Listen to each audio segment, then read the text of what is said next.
Senosiuose Panevėžio miesto kapinėse jau nepamatysi laidotuvių procesijų. Laidoti čia uždrausta.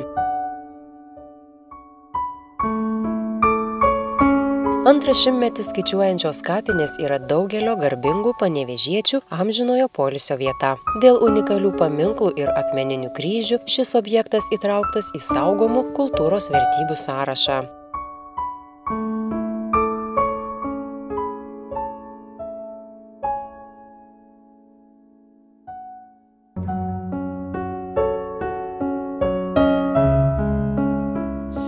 Senosios miesto kapinės yra parapijinės Švento Petro ir Povilo apaštalų kapinės. Ir jo tiesiog taip susiklosčius tą istoriją, kad miestas, katedra, nors jinai vėliau pastatyta yra, ten formavosi Ramygalos gatvės kapinės, o čia jau apie 1870 metus, nors ta data labai slankiojanti, kadangi kalbama ir apie senesnius dar laidojimus, apie šventorių laidojimus, apie tos visos vietovės laidojimus, bet, sakykime, ta data, tokia data. Ir kadangi parapijinės miesto kapinės, tai galbūt dabar verta būtų ir pasakyti, vėliau bus parodyta, kad tiesėsi takas nuo bažnyčios, nuo šventoriaus ir praėjimo takas, dabar vadinamas apvaizdos taku, o anksčiau tai buvo kapų gatvelė. Tiesiog tai ir pavadinimą turėjo, eina praėjimas iš šventoriaus, pro šventoriaus vartus ir po to per dviejus vartus, dviejas varčias, kolonas, kur vedančias į senasias miesto kapinės. Ir įdomu, tiesiog verta paminėti, kad toks praėjimo takas yra bene vienintelis išlikęs pilnas Lietuvoje. Aš taip girdėjau iš paminklausaugininko. Tai dar įdomi tokia detalė, kad šitos kapinės tarsi iš dviejų dalių. Tai yra evangelikų liuteronų kapinės, mes stovim prie jų, ir po to katalikų kapinės, kurios užima didžiąją dalį. Evangelikų liuteronų daly stovi jų ir koplyčia. Anksčiau buvo prižiūrima, dar anksčiau ten buvo druskos sandėliai, tiesiog buvo išniokota, po to bendruomenė atstatė, dabar vėl tokio ramybėje stovi.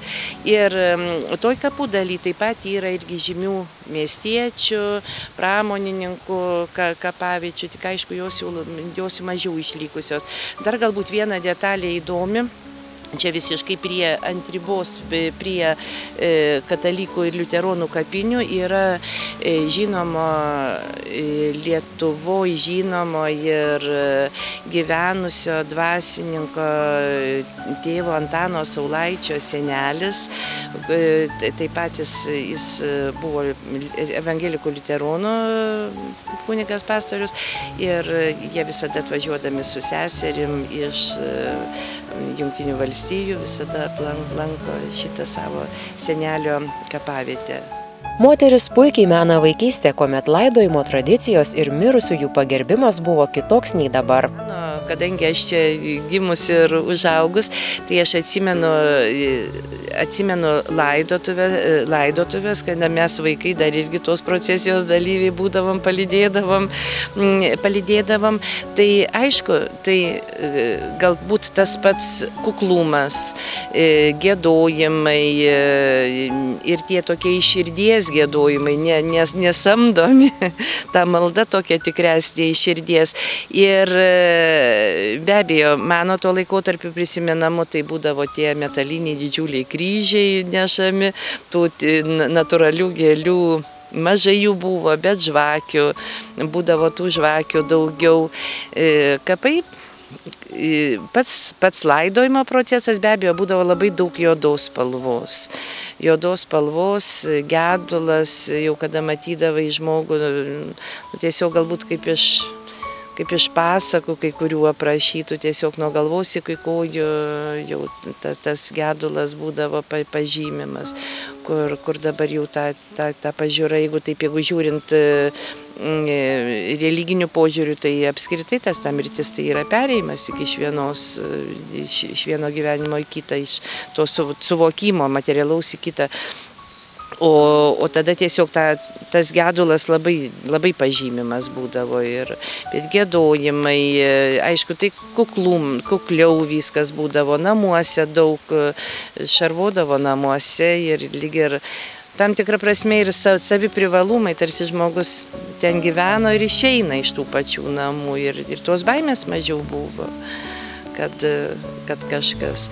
Kaimynai vieni kitiem labai daug padėdavo, jeigu žiemą sniegus nukasdavo, tiesiog rūpindavosi tą šeimą, kurią ištikdavo nelaimė. Gal ne pačiu dvasingumu, kaip mes dabar tą dvasingumą suvokiam, bet nuoširdumu skyrėsi. Formalumo mažiau, įvaizdžio mažiau, o tiesiog natūralus jausmas. Kaip sako ponia Vida, ši daugelio žymių žmonių amžinojo poilsio vieta kitokia. Kiekvienas pasivaikščiodamas Dievo apvaizdos taku patirs daugybę neapsakomų potyrių ir mažai kas žino, kad kapinių vartų ansamblis apvaizdos tako šiauriniai ir pietiniai vartai yra sukurti menininkų Jekševičių, kurie amžinojo poilsio atgulė senosiose kapinėse. Pirmasis šios menininkų kartos atstovas tai buvo Aleksandras Jekševičius. Jisai gimė apie 19 amžiaus vidurį. Tikėtina, kad jisai mokėsi vis tik dailės mokslų, nors apie jo gyvenimą yra žinoma labai mažai. Tačiau jis nugyveno ilgą gyvenimą, mirė 20 amžiaus 4-ame dešimtmetyje, tai jau sulaukęs jau apie 90 metų. Ir vienas iš toks gražiausių jo žinomų darbų tai yra Panevėžio rajone Naujamiesčio Šventoriaus vartai. Jie yra negotikinio stiliaus, puošti Marijos ir trimituojančių angelų skulptūromis, labai gražūs, išvaizdūs, puošnus. Ir taip pat Jekševičiams, tai būtent Aleksandrui Jekševičiui yra priskiriami ir Panevėžio senųjų kapinių vartai, kad ten būtent irgi yra jo kūrybos vaisius. Šie senųjų kapinių vartai yra datuojami XIX amžiaus pabaiga. Tiesa, paminėsiu, kad jokiuose rašytiniuose šaltiniuose mes nerandame, kad tai yra Jekševičiaus atliktas darbas, tačiau tam tikrais šaltiniais remiantis mes galim daryti tokią prielaidą, tačiau aišku, dar laukia ir menotyrininkų darbas iš tikrųjų identifikuoti, ar tai tikrai Jekševičių darbai, nes ir šiaip dar daugelį ir bažnyčių, ir šventorių yra sukurti darbai, kurie yra panašus į jų stilių, tačiau nepasirašyti ir tiesiog neidentifikuoti. Menininkai Jekševičiai praėjusio amžiaus lietuvių tautos sakralinio meno kūrėjai, universalaus talento meistrai. Iki šių dienų daugelyje Lietuvos bažnyčių yra Jekševičių rankomis sukurti altoriai, skulptūros, paveikslai, aikštėse tebestovi paminklai. Didžioji dalis atkurti iš naujo, kadangi sovietmečiu buvo sunaikinti. Jie vienodai profesionaliai buvo įvaldę architektūros, skulptūros, tapybos ir drožybos darbų technikas. Kūrybos proceso metu ilgą laiką dirbo vienoje komandoje ir pelnytai buvo vadinami Lietuvos kultūrinio gyvenimo legenda. Vienas talentingiausių šios šeimos atstovų buvo Vincentas Jekševičius. Jisai gimė apie 1873 metus ir mirė 1936 metais, statydamas Kaišiadorių katedrą. Ir palaidotas šalia Kaišiadorių kapinėse. Pažymėtina tai, kad Jekševičiai dirbo ir kuriant Panevėžio katedros interjerą. Panevėžio muziejuje yra saugomos darbo sutartis 1929–30 metų, kaip Vincentas Jekševičius, jo brolis Benjaminas Jekševičius ir Vincento Jekševičiaus sūnus Silvanas ir Adomas yra samdomi, sudarytos darbo sutartis ir jie turi atlikti interjero darbus. Vienas iš tokių įdomesnių kūrybos darbų Panevėžio katedroje tai yra baldakimo 4 kolonos ir tos kolonos yra puoštos angelų skulptūromis. Tai tie būtent angelai tai yra iš tikrųjų Jakševičių darbo kūrybos vaisius. Ir taip pat einant į katedrą, katedros fasadą puošia 2 skulptūros, tai yra popiežiaus Pijaus XI ir arkivyskupo Jurgio Matulaičio skulptūros ir taip pat irgi manoma, kad tai yra Jakševičių irgi darbo. Senosiose Panevėžio miesto kapinėse yra ir Vincento Jakševičiaus sukurta skulptūra Šventos Zitos draugijos Panevėžio skyriaus narėms.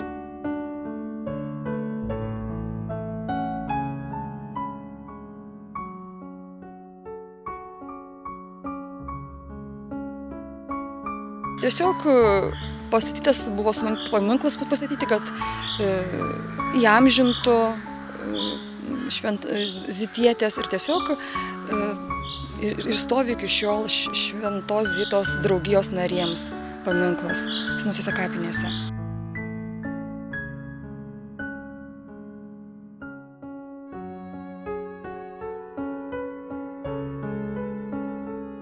Jakševičiai susivienyje į vieną darbo grupę ėmėsi didelės apimties darbų. Jie pajėgdavo įrengti visą bažnyčios vidų, suprojektuoti ir pastatyti altorius, nulipdyti šventųjų skulptūras, nupiešti paveikslus ir išdekoruoti sienas. Be to atlikdavo visus medžio drožybos darbus, pagamindavo ne tik atskirus dekoratyvinius baldus, tačiau ir jų komplektus, sakyklas, vyskupo sostus, puošnius krėslus garbiems svečiams ir kitus dekoratyvinius elementus. Bažnyčioje sukurt tam tikras darbus, tai buvo 1000 litų. Suprantate, tai buvo didžiuliai pinigai ir jeigu tave samdo, tai yra komanda, jie dirbo komandai. Žinot, irgi labai taip smagu, ne vienas tiesiog dirbi, o dirba, sakykime, Vincentas, jo brolis Benjaminas ir dar pagalbininkai jauni, dar sūnus, kurie ir talentingi, kūrybingi ir tiesiog visai kitaip darbas sekasi. Ir aišku, tai būdavo 1000 uždarbis. Dirbdavo, uždirbdavo, paskui baliavodavo, iki nebelikdavo nei vieno lito. Šiaip, kaip jau minėjau, buvo mokėsi dailės tik tai tėvas Aleksandras ir sūnus Vincentas. Visi kiti Jakševičiai perimdavo jau žinias, patirtį iš savo tėvo arba iš brolio. Jie buvo labai talentingi, labai kūrybingi, tačiau, aišku, labai tokie drąsūs, veržlūs, uždirbdavo didelius pinigus, tačiau ir jie buvo bohemos žmonės. Uždirbdavo didelius pinigus, labai daug dirbdavo, uždirbdavo, po to kurį laiką ir švęsdavo, ir baliavodavo, ir vėl dirbdavo. Tiesiog buvo tokios natūros žmonės. Kažkaip jie buvo lyg tai taip ir užmiršti kurį laiką tikrai. Ir čia tik tokia viena giminaitė, Rema Bartkienė, iš tikrųjų pradėjo judinti ir sako, va čia ir tas Jakševičiaus, ir tas, ir čia tokie pasakojimai. Pradėjo nuotraukas į muziejų irgi atvežė ir mes buvom surengę parodėlę Jakševičiams. Iš tikrųjų, Kaišiadoryse irgi tą atminimą Jakševičių prikėlė ir Švėkšnoje jinai.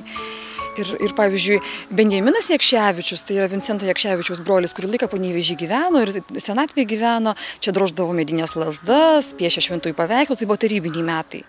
Senosios Panevėžio miesto kapinės garsios ne tik unikaliomis relikvijomis ar Jakševičių sukurtais senųjų kapinių vartais, kurie įtraukti į kultūros paveldą. Čia tylos karalystėje ilsisi ne viena kūrybinga, temperamentinga, kryptinga, ištvėrusi patį didžiausią žmogiškojo orumo ir garbės išbandymą asmenybė. Viena jų Tadas Rilys, katedros statytojas, iki langų pastatęs šią šventovę.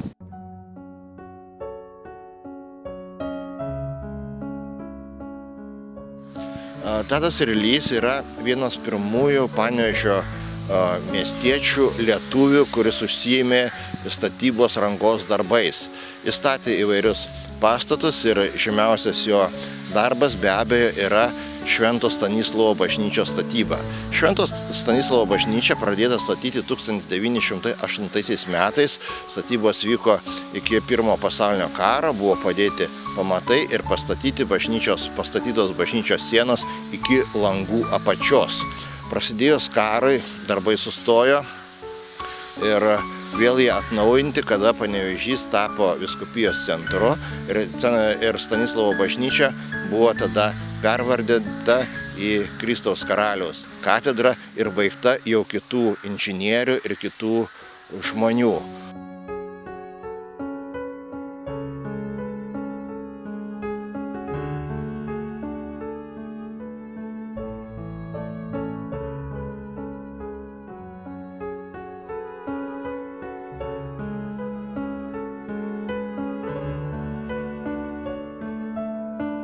Tadas Rylys žinomas ne tik kaip katedros statytojas. Ši asmenybė žinoma ir dėl savo pilietiško poelgio, kuris anuomet Rylį labai išgarsino. 1919 metais, kada pasitraukė iš miesto vokiečiai, jis užlipo ant tuometinės Panevėžio cerkvės stogo, dabartinės Trejybės bažnyčios ir ten buvusi stačiatikių kryžių pertvarkė į katalikų kryžių.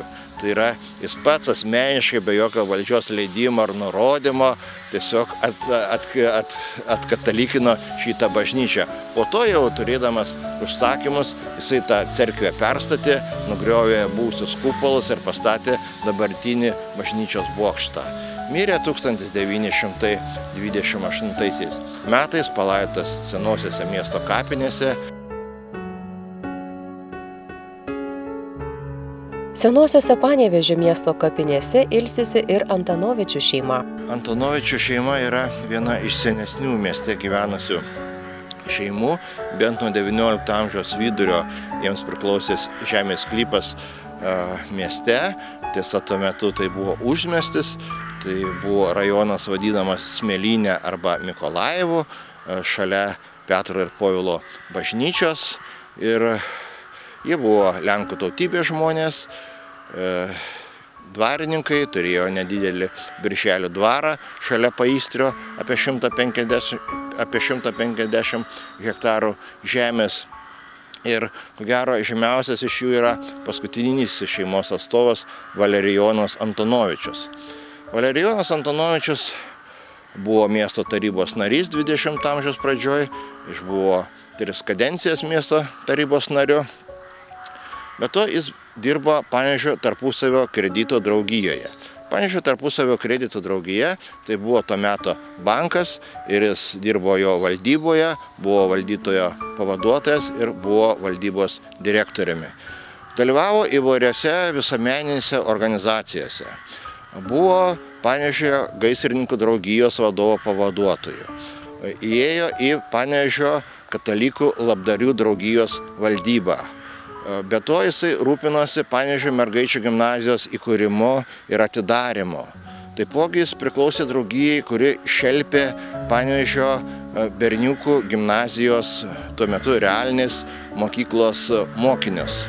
Na ir žymiausias iš jo tokių globotų ir šelptų žmonių tai yra pirmasis profesionalus lietuvis skulptorius Juozapas Zikaras. Geradariai Antanovičiai šelpė talentingąjį Juozą Zikarą, kad šis galėtų mokytis ir siekti svajonės. Meniškos sielos jaunuolis neliko skolingas anuomet jį palaikiusiems žmonėms. Juozo Zikaro likimas susipynė su Antonovičiaus tokioje jaunystėje. Zikaras gimė ir gyveno labai neturtingoje šeimoje. Nuo pat vaikystės dirbo įvairius ūkio darbus, ganė. Turėdamas 18 metų, baigė pradinę mokyklą. Ir baigus pradinę mokyklą, jį priėmė Antonovičiai į savo dvarą Birželėse mokytojauti. Jis baigęs pradinę mokyklą, mokė jau kitus mokinius, dirbo porą metų ir ten Antonovičiai pastebėjo, kad Zikaras yra talentingas vaikas, tarėsi su kitais žmonėmis ir su Petkevičaitės bitės pagalba ir su Jono Jablonskio pagalba, kuris tuo metu irgi gyveno Panevėžyje, jie išsiuntė Zikarą mokytis. Mokėsi jisai iš pradžių Vilniuje, po to persikėlė į Peterburgą į Dailės akademiją. Tai mokslo metu jie šelpė Zikarą, Zikaras yra atsidėkodamas sukūręs Valerijono Antonovičiaus biustą Antonovičius simboliškai nupirko 60 rublių šitą biustą ir tai buvo pinigai, už kuriuos išvažiavo Zikaras mokytis į Peterburgą. Ir vėliau Zikaras, atsidėkodamas rėmėjams, buvo nupiešęs visos jo šeimos portretus ir šitie portretai buvo demonstruojami 1912 metais vykusios parodos metu Panevėžyje. Na, o pats Valerijonas Antonovičius vėliau, prasidėjus Pirmajam pasauliniam karui, pasitraukė su šeima į Rusiją ir karo metu mirė. Ir mes nežinom nei kuris palaidotas, nei kada tiksliai jis yra miręs. Dabar čia išlikęs yra jo šeimos kapas, kur pačio Antonovičiaus nėra, bet yra jo artimi giminaičiai palaidoti.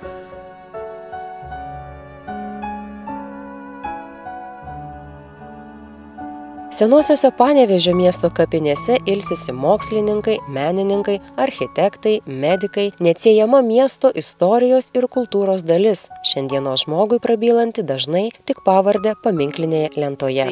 Iki 60-ųjų metų tiesiog palaipsniui keitėsi kartos ir tos kapavietės išlikusios, jos tvarkomos.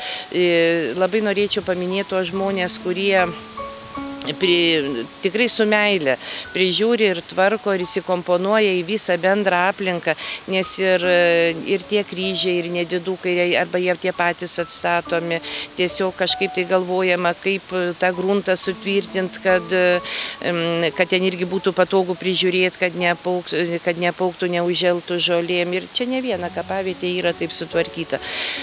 Taip pat miestui turbūt būtų irgi toks miesto paminklausagos gražus žestas, nes daug nuverstų paminklų, kurie buvo kryžių, aišku, tai ir vandalų, ir tiesiog nesusipratusių žmonių, ir galbūt ir laiko, ir medžių krintančių. Nemažai paminklų šį pavasarį buvo sutvarkyta ir sutvirtinta, ir tai irgi labai viltingai nuteikia. Labai. Na, jeigu dabar kalbant dar apie tą centrinį taką, tai iš šių laikų tokių vertų pažymėti paminklų, tai yra skulptoriaus Jakubonio tėvams skirtas paminklas. Kaip minėjau, knygnešių kapaviečių čia yra, ir tos knygnešių kapavietės irgi galbūt galima būtų paminėti su visa šitą ansamblinę dalim, nes prie bažnyčios sukilėlių aikštė, kuri prasideda, ir ten yra ir laidojimai sukilėlių dalyvių, ir taip pat paminklas sukilėliam, ir knygnešių tas laikotarpis taip maždaug sutampa su būtent spaudos atgavimo laikotarpiu. Tai irgi čia centriniai daly, knygnešių yra, aš manyčiau, ir paprastų žmonių, ir yra kunigas ten toliau. Aišku, tada toliau dar reikėtų minėti apie nepriklausomybės kovų, tuos dalyvius yra pavieniai, bendros kapavietės nėra, bet pavieniai laidojimai, ir taip pat nežinomo kareivio kapas ant Nevėžio kranto. Vis dėlto kai kuriems nūdienos žmonėms pasisekė tik todėl, kad atsirado šviesuolių sutiktų, kad ir bibliotekos rankraštyne gebėjusių atskleisti pirmtakų idėjas, uždegusių poreikį suprasti tas didžiasias asmenybės, suvokti jų darbų, klaidų svarbą, didžiuotis jų žygiais, žygdarbiais ar tiesiog kasdieniu kruopštumu, stulbinančių gebėjimų aukotis vardan tikslo ar svajonės.